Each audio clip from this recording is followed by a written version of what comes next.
Las cosas han cambiado mucho en todos estos años. Mis primeras investigaciones, los primeros 15 años, tuvieron lugar bajo el régimen de Franco. Y claro, de entonces a las siguientes, que ha sido todo el resto de mi vida, pues las condiciones cambiaron radicalmente. De todas maneras, no se puede vivir de la investigación, es inútil. La investigación en estos temas, sobre todo relacionados con las ciencias humanas, están ligadas a la enseñanza. Yo me acuerdo que cuando estaba terminando la carrera, yo la estudié en la Universidad Complutense de Madrid, todavía faltaban más de 20 años para que surgiera la Universidad del País Vasco, me acerqué ya el último año a un profesor muy bueno, que era un gran investigador, con idea de estructurar un poquito mi tesis, a ver qué es lo que me decía él. Y me llevé un sopetón porque me dijo: usted olvídese de tesis, usted coja los libros de la carrera, enciérrese 1 o 2 años en un cuarto y prepara unas oposiciones a instituto. Me quedé yo, un investigador de esa talla que me dijera eso, pues me decepcionó, pero me pareció que su experiencia era fuerte y le obedecí, y es lo que hice, y acerté, porque la investigación está ligada a la enseñanza. Es indudable, la enseñanza deja mucho tiempo, hay grandes vacaciones, es muy bueno cara a eso. Claro, te tiene que gustar la enseñanza, si no te gusta, los que pagan son los alumnos, hace falta vocación. A mí me ha gustado mucho la enseñanza, mucho. Disfrutaba mucho en el instituto primero y luego en la universidad, pues el contacto con los jóvenes siempre es vivificador. Y he disfrutado mucho en la enseñanza. Prueba de ello es que la alargué hasta los 70 años, a pesar de que ya había cumplido ya casi 40 de enseñanza. Estaban contentos los alumnos, yo también, pues bueno, adelante. Pero ya digo, desde entonces las condiciones han cambiado en otros aspectos. Por ejemplo, yo me acuerdo que en las investigaciones de Barandiarán acudíamos 2 o 3 personas, claro, se nos pagaba la estancia y no había dinero para pagar a más. Yo he dirigido luego campañas de investigación donde han venido 20 y 25 estudiantes, porque para todos ellos se les podía resolver la estancia, ¿no? El dinero, después de la muerte de Franco, subió mucho para eso, pero no para el bolsillo, sino para eso. Así es que las condiciones cambiaron, pero ya digo, no se puede vivir de la investigación, es inútil. Cara al patrimonio, pues aquellos años fueron tristes, los años del franquismo, claro, importaba un bledo todo lo que aquí pudiera haber. Luego ya hubo un cambio de talante, que duda cabe, ¿no? Las autoridades de aquí, eran abertzales, y les interesaba eso, indudablemente. Pero no siempre se han hecho, ni todos han hecho las cosas como es debido, ni muchísimo menos. Recuerdo que ya al final del siglo pasado, los megalitos nuestros, los dólmenes, los cromlechs, los menhires, estaban en una situación deplorabilísima. Muchos de ellos estaban llenos de zarzas, de árgoma, de espinos, no se veían. Habían empezado a hacerse grandes trabajos en la montaña con máquinas potentes, abriendo pistas. Entonces se hizo la conducción de gas que pasaba por todos los cordales y por todos los collados. Claro, se hacía una gran zanja para meter allí el tubo y empezaron a cargarse dólmenes. Claro, aquello nos alarmó mucho. Nosotros habíamos hecho ya anteriormente la carta arqueológica de megalitos de Guipúzcoa, un catálogo de todos los megalitos. Y entonces acudimos al gobierno vasco, era consejera Mari Carmen Garmendia, era el gobierno de Ibarretxe, y nos atendió muy bien, se percató de lo que se trataba, se daba cuenta de que se estaban destruyendo, le pusimos ejemplos. Aquí mismo, en Igueldo, un dolmen precioso que estaba encima de en un prado muy bonito, en un yerbal, pues una máquina lo arrasó por completo. Allí quedaron dispersos pues las puntas de flecha, los cuchillos de sílex, la cerámica, algunos objetos de bronce, todo disperso por allá. Había durado 4000 años ese dolmen y ya había desaparecido. O sea, uno cuando piensa que hace 4000 años unos pastores, al pasar por aquel collado, depositaron allí el cuerpo de un ser querido, ¿no? Con todos aquellos objetos, con aquel cuidado, y que depositaron también sus lágrimas, evidentemente, pues todo aquello destrozado en nuestros días, en media hora, ¿no? Claro, los colocaban así en esos sitios estratégicos, los dólmenes, porque cuando pasaban por con sus ovejas en caminos de trashumancia, de invierno y verano, pues los tenían cerca, parece como que necesitaban el contacto. De esa manera la soledad se les haría más llevadera y las lágrimas menos amargas, ¿no? O sea, ese patrimonio, que eso se perdiera, sí, era tremendamente doloroso para cualquiera que tuviera sensibilidad, y Mari Carmen Garmendia la tuvo. Entonces, primeramente decretó monumentos nacionales a todos los megalitos de Guipúzcoa. No lo hizo de Vizcaya y de Álava porque no estaban hechas las cartas arqueológicas y no se sabía lo que se declaraba. Aquí, al estar hecha la carta arqueológica, pues cada uno de ellos estaba bien situado en su lugar. Y los protegió con la ley primero. Y luego nos dio todo el dinero que le pedimos para limpiar todos aquellos que estaban llenos de árgoma y de zarzas.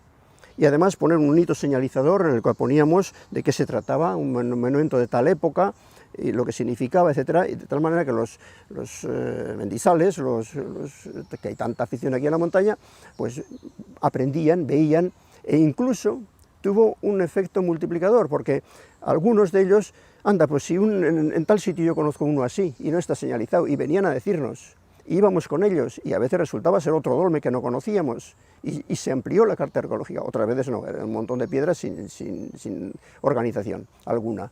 Pero se aumentó mucho la carta arqueológica, tanto que en la carta que publicamos en el año 82, en un librito de, bueno, ya tendría unas 300 páginas, estaban todos los megalitos y todas las cuevas de Guipúzcoa. Y luego, años más tarde, el 90 y el 95, publicamos un tomazo de solo megalitos y otro tomazo de solo cuevas, por las aportaciones que hubo a raíz de eso. O sea, eso fue magnífico, ¿no? Hoy los megalitos están como entonces, llenos de zarzas, llenos de maleza, o sea, muchos de ellos están en grave riesgo de desaparición, y hoy nadie hace nada por ello. O sea que la doble forma como se ha cuidado el patrimonio aquí, ¿no? En las excavaciones, por ejemplo, han salido muchos objetos, muchos de los cuales pues, son maravillosos y sería magnífico tener en un museo. Yo llevo 50 años diciendo que Guipúzcoa es la única provincia de todo el Estado español que no tiene museo arqueológico. Vizcaya y Álava la tienen, afortunadamente. Claro, Álava, como salió con Franco, pues no perdió el concierto económico y siempre tuvo más dinero. Pero bueno, tienen sus museos arqueológicos, aquí seguimos sin él. Cuando terminamos Ekainberri, que Ekainberri era también precisamente para salvar Ekain de visitas, porque está claro que las visitas perjudican al arte rupestre, entonces iba muy adelantado, poco antes de terminar Ekain ya, el diputado general de Guipúzcoa, que a la vez llevaba la cultura en sí, que era José Juan González de Echavarri, nos encargó que hiciéramos la museología para un museo de arqueología en Guipúzcoa. Y le hicimos toda la museología, dio dinero para ello. Vino un cambio en la Diputación y ya se acabó todo aquello. Habíamos ganado además un proyecto europeo, un proyecto muy bueno europeo. Vino un finlandés a conocer el proyecto y el lugar donde iba a ir el museo y todo eso. Y le gustó y concedieron el dinero. Vamos, asignaron un dinero.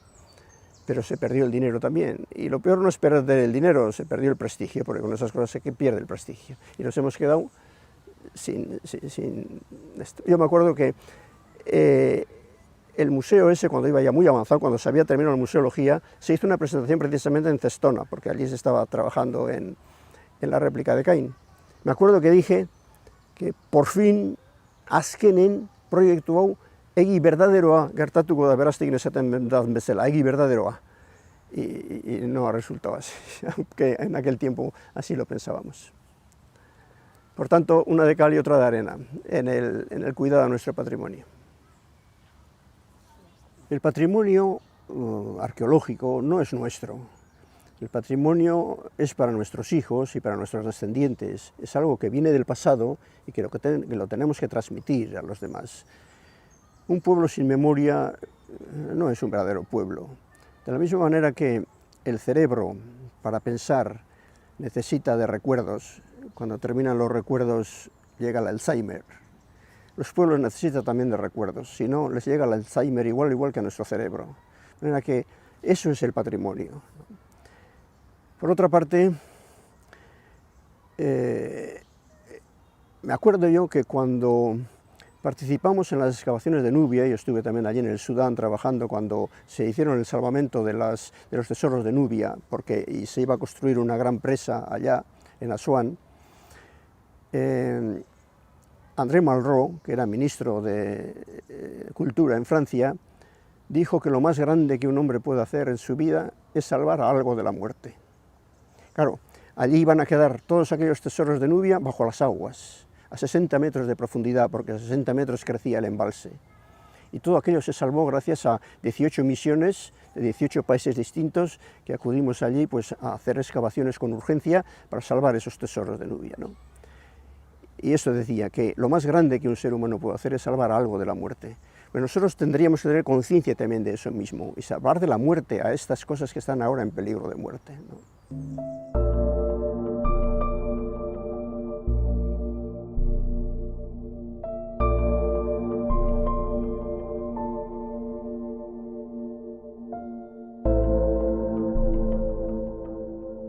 La tecnología le ha traído muchos bienes a la investigación también, que duda cabe. Hay que dominarla, evidentemente. La tecnología tiene que ser manejada por el investigador, no que la tecnología domine al investigador, pero no cabe duda de que es muy importante. La informática, desde luego, hoy pues, llena todos los espacios y también en la investigación. Las excavaciones se hacen con más precisión. Gracias a la informática los planos son más exactos, los objetos se sitúan mejor en esos planos. Por otra parte, la difusión y el estar al día también es más fácil gracias a la informática. Antes he mencionado Nubia. Me acuerdo que cuando de Nubia escribí a casa, mi carta tardaba en torno a los 15 días en llegar a casa. Y la respuesta, por tanto, la tenía al mes. En cambio, ahora, si uno pregunta a uno de Australia un detalle, pues al minuto tiene la respuesta. Claro, no cabe duda que eso es un gran avance, incluso para la investigación. No solamente la informática, la geocronología, por ejemplo, también es muy importante. La medición del pasado, hoy hay muchos métodos de medir el pasado. Hace muchos años que se está utilizando ya el carbono 14 y se sigue utilizando, pero también hay otros medios de datación. Por ejemplo, cuando trabajaban don Telesforo de Aranzadi y Barandiarán en Urtiaga antes de la guerra, en una cueva de Urtiaga, en Iciar, encontraron una serie de cráneos. Unos estaban en un nivel magdaleniense, es decir, en un nivel que dista de nosotros unos 12.000 años. Otro estaba en un nivel aciliense, que dista de nosotros unos 9.000–10.000 años. Y otros estaban en la época del bronce.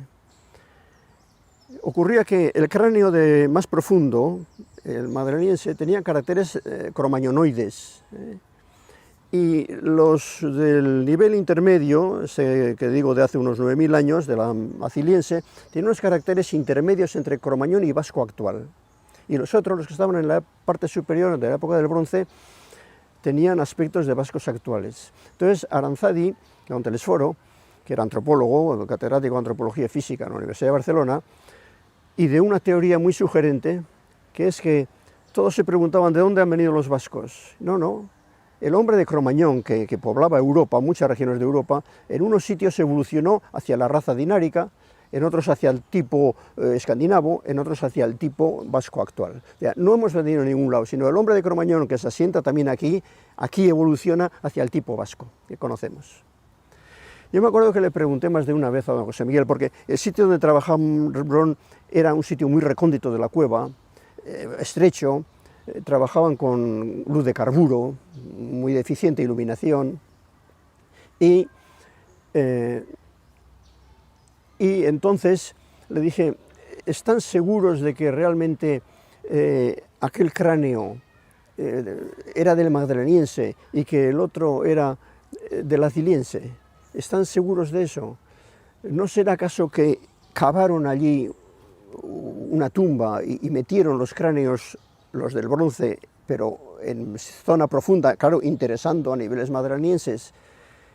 Y Barandiarán se puso así dudando y pues es posible, claro, porque las condiciones en que trabajamos realmente eran penosas. Pues bien, gracias a la tecnología ese tema se ha resuelto. En un comienzo, el carbono 14 solía exigir unos 250 gramos, 300 gramos de huesos para datar. Claro, no se podía destruir un cráneo para tener el capricho de saber exactamente su datación, pero surgió el método de datación por aceleración de masas, y entonces se podía datar ese mismo cráneo con solo décimas de gramo. Así es que extrajimos décimas de gramos del hueso del oído, del petroso, un hueso fuerte que tenemos ahí, que engloba el oído. El cráneo se queda igual. Escogimos de este cráneo, del del Lassiliense y dos de los del bronce, y los enviamos a la Universidad de Uppsala, en Suecia, donde se trabajaba por este método, el carbono 14. La contestación vino que todos los cráneos eran de la misma época, de la edad del bronce, y distaban lo máximo entre uno y otro 45 años. O sea que toda aquella teoría tan bonita, tan sugerente, pues igual es verdad, pero no tiene el sustento que tenía entonces. La tecnología pues ayuda en estos casos, ¿no? Así es que no cabe duda de que sí, de que luego también han cambiado los fines. Por ejemplo, en la época de Don Telesforo, para estudiar los tipos humanos se hacía craneometría, múltiples medidas de un cráneo humano, índices que se obtenían de ahí. Todos los antropólogos los hacían igual, orientaban los cráneos de la misma manera, según determinados planos, y las medidas eran exactas, las tomaban exactamente igual, y era craneometría lo que se hacía. Luego una época allá por los años 50, 60, en que se trabajó mucho en los grupos sanguíneos. Se hacían análisis de sangre, el famoso RH negativo, que es tan abundante en los vascos, fue esa época cuando se trabajó. Hoy en día se trabaja en el ADN, que da más información en muchos aspectos, ¿no? O sea que la tecnología ayuda mucho también, evidentemente, a la investigación, que duda cabe. Ahora, como siempre digo, es el investigador el que tiene que orientar esa tecnología a lo que busca, no ser dominado él por la tecnología, ¿no? Porque claro, es tan fácil pedir datos hoy a una maquinita que a veces los datos le inundan a uno y luego no sabe cómo manejarlos, ¿no? Pero bueno.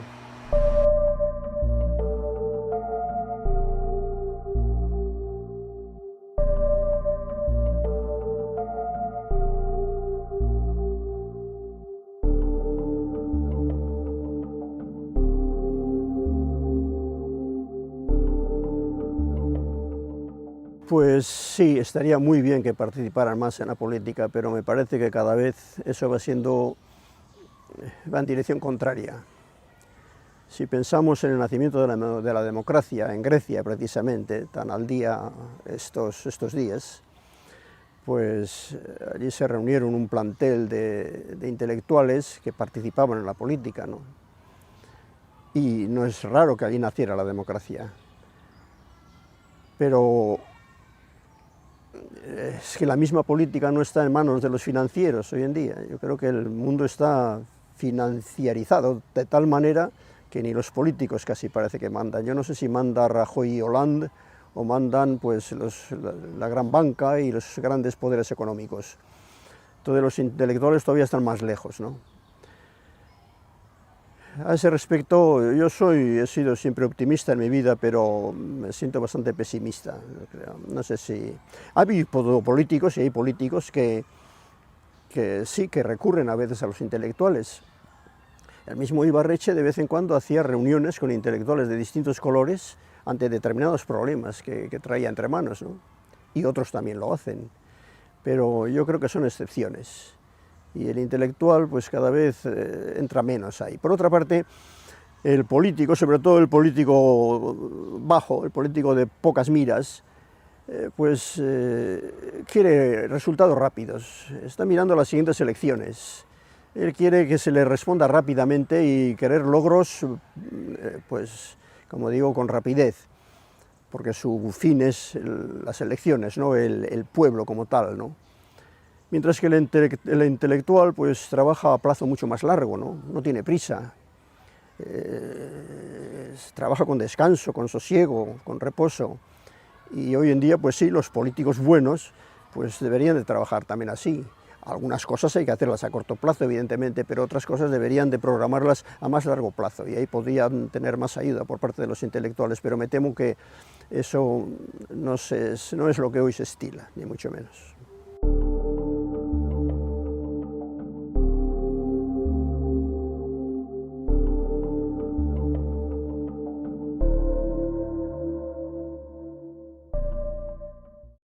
arrinconar las humanidades es algo gravísimo que está ocurriendo en la sociedad actual, ¿no?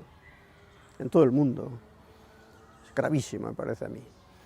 Porque si admiramos a Grecia es porque, por ejemplo, en Atenas, en el siglo V a.C., vivían juntos Sófocles, Eurípides, Esquilo, como grandes literatos, como grandes trágicos, Tucídides y Heródoto, como grandes historiadores, Sócrates vivía allá y ya tenía su discípulo Platón, jovencito, pero que ya funcionaba en ese siglo V. ¡Qué esplendor, en Atenas, ¿no?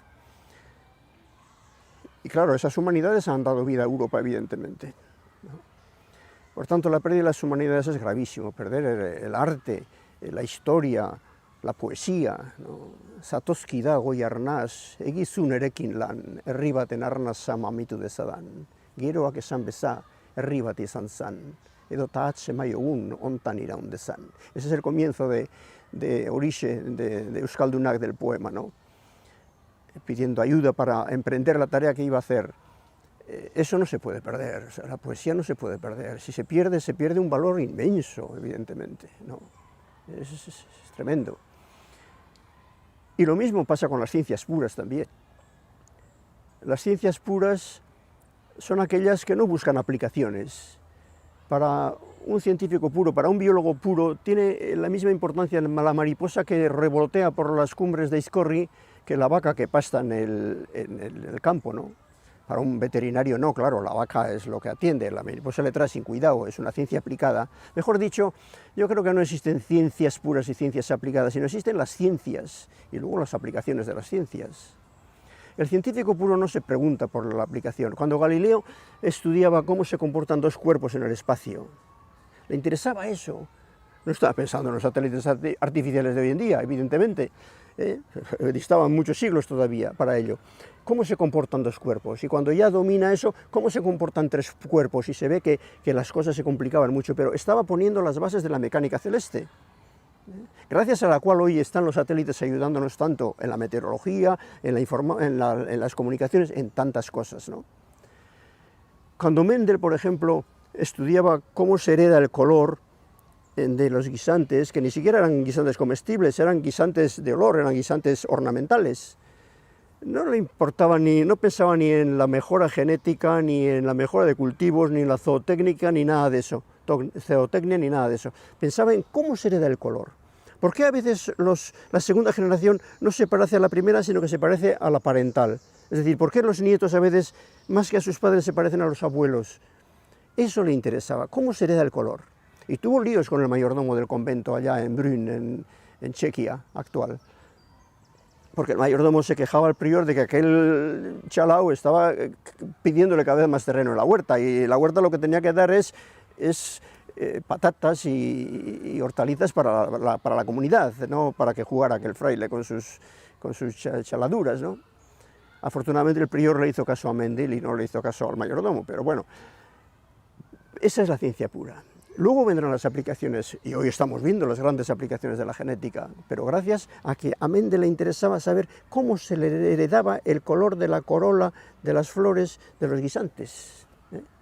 Esa es la ciencia pura. Claro, si se pierde la ciencia pura, que entra dentro de las humanidades, evidentemente, pues se pierde todo. Claro, el banquero pregunta, ¿y eso para qué sirve? Esa es la pregunta del banquero, ¿eso para qué sirve? Pues no sirve para nada ahora. ¿Acaso servirá en el futuro? Eso no le vale al banquero, claro. El banquero es tan pobre, que solo tiene dinero. Entonces, claro, ¿para qué sirve? Esa pregunta no, ¿para qué sirve la poesía? ¿No? Lo que hemos dicho antes, ¿para qué sirve Asaba zarra embarazada, que decía Lizardi, ¿no? Pues sí, si se pierden las humanidades, se pierde algo gravísimo, evidentemente, en la humanidad. La humanidad, pues, deja de ser humanidad, ¿no? Y se pone al albur de los mercados o de las fuerzas económicas que la zarandean como les da la gana, claro, les da la gana, porque su finalidad no es la creación de la belleza o de la justicia o del bienestar social, sino el enriquecimiento del propio bolsillo, ¿no?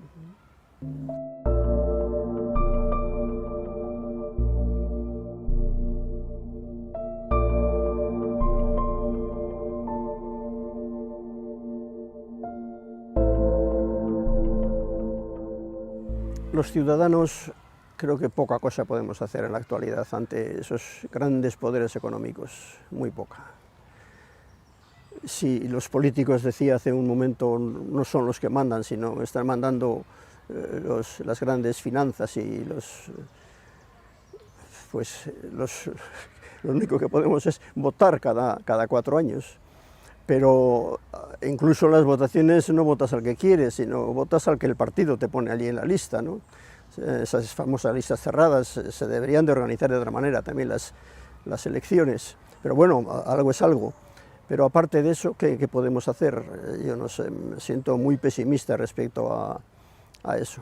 Son tan tremendos los poderes que juegan de tal manera con nosotros que, claro, cuando uno, por ejemplo, piensa en el plan Marshall, ¿no?, que ayudó a Alemania después de la guerra, tanto, fue una cosa muy buena, que duda cabe, le ayudó a levantarse Alemania, pero no había también ese querer mostrar al otro lado que estaba el comunismo, lo que era Occidente, porque cuando uno visitaba entonces Berlín, la Kurfürstendamm, que era la calle del consumismo más absoluto que uno ha podido ver nunca, pues claro, era la imagen que este mundo occidental, América imperialista, quería mostrar al mundo comunista, que todavía tenía entrada. Todavía los polacos venían a Berlín Occidental, los de Alemania Oriental venían a Berlín Occidental, porque todavía no se había levantado el muro, que luego se levantó, el mundo se levanta en el 63, me parece, con Khrushchev. Era ver que lo que tenemos aquí, ¿era ayudar realmente al pueblo o era mostrar que esto es mucho mejor que lo que tenéis ahí?, ¿no? Pues parece que había mucho de eso también, ¿no? Incluso en esos momentos, que parece que a lo que se ayuda es a un pueblo abatido y destrozado como quedó el alemán entonces, ¿no?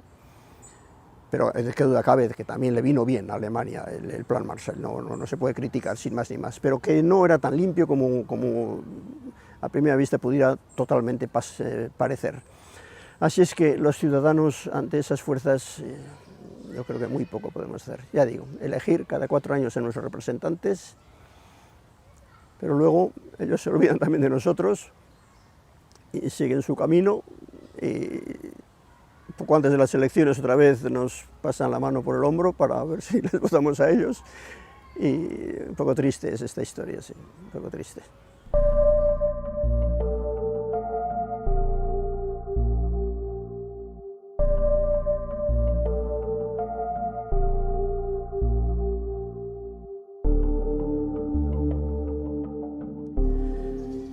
Europa, sí. Europa, tuvimos grandes ilusiones cuando empezó toda esta andadura, que duda cabe. Había grandes políticos en aquella época, después de la Guerra Mundial, la última Guerra Mundial, estaban Adenauer, estaban Monnet, estaban Schuman, De Gasperi, grandes políticos, ¿no? Primero formaron la CECA, la Comunidad del Carbón y del Acero, luego pasó a ser la Comunidad Económica Europea, y en Maastricht, me acuerdo que estaba muy cerca de Maastricht, estaba en Aachen, o sea, en Aquisgrán, cuando se hizo el Tratado de Maastricht, y entonces pasó a ser Unión Europea, ¿no? Grandes ilusiones, y bueno, tampoco se puede rechazar sin más a la Unión Europea, ¿no? Quiero decir, minusvalorarla, no, en absoluto. Basta que pensemos que Francia y Alemania han estado en guerra siempre, y concretamente el siglo anterior, en 1870, la guerra franco-prusiana, enseguida en 1914 la guerra primera europea, en 1939 la Segunda Guerra Mundial esta vez, ¿no? O sea, Francia y Alemania han estado luchando cada paso, llevan 70 años sin luchar, y eso gracias a la Unión Europea. Y evidentemente hoy no se vislumbra ninguna guerra entre Francia y Alemania, eso es evidente. O sea, eso es resultado de la Unión Europea. O sea, tenemos que apreciar la Unión Europea. Sería una injusticia total el ahora menospreciarla porque tiene estos problemas y porque acaso está demasiado dominada por las finanzas, ¿no? O sea, quede eso claro. Ahora, aparte de eso, quizá falten los grandes políticos que en un comienzo tuvimos, ¿no? Lo mismo en Alemania, que en Francia, que en Italia, que quizá falten esos grandes políticos. Y bueno, estos mismos días pues ha sido muy triste todo lo que está pasando, pero es que en Europa en gran medida, más que los políticos, están mandando también los financieros, ¿no? Y entonces, claro, si no se construye la política de los ciudadanos, la política, la Europa social y justa, pues entonces ya no es Europa, ¿no? Europa es hija de Grecia, hija por tanto de aquellos que querían la justicia social y la paz de los ciudadanos y el bienestar de los ciudadanos. Si solamente se mira al bienestar de los banqueros, hemos sido testigos a raíz de la crisis cómo a los bancos que peligraban se les ayudó enormemente y de pronto resulta que esos bancos suben sus sueldos de una manera escandalosa. Es que eso es inadmisible, pero claro, esos son los que mandan, ¿no? Eso es lo triste. O sea que Europa sí, y que ojalá vuelva otra vez Europa a sus raíces y a lo que fue pues, en la segunda mitad del siglo XX, ¿no? A raíz de la Guerra Mundial sobre todo, que fue extraordinario y lo que ha traído. Pero ahora estamos como estamos. Ojalá se resuelva este problema de Grecia, que se debería de resolver. Claro, Grecia, claro, todo el mundo se mete con Tsipras, pero la situación actual de Grecia no la ha creado Tsipras, la han creado los gobiernos anteriores. Y allí ha habido mucha corrupción, y se ha hablado muy poco de corrupción. Y allí ha habido muchos caudales que han marchado a paraísos fiscales. Esos son los que han empobrecido Grecia. Eso que hemos visto también en España. Aquí, claro, aquí se han nombrado más, ¿no? Incluso se están nombrando estos mismos días hasta las grandes cabezas, hasta las más altas. Pero allí, pues eso se habla un poco de eso. Y claro, si Tsipras dice que subir los impuestos a esas grandes fortunas, todos levantan el grito en el cielo. No sé qué podrán pagar, porque esas fortunas están ya fuera, los grandes navieros griegos, ¿no? ¿Dónde tienen los dineros? Claro, todo eso ha empobrecido tremendamente a Grecia, pero el que está pagando es el que menos culpa tiene, lo de siempre. Es el pueblo, son los niños, son los enfermos, son los ancianos. Eso están pagando.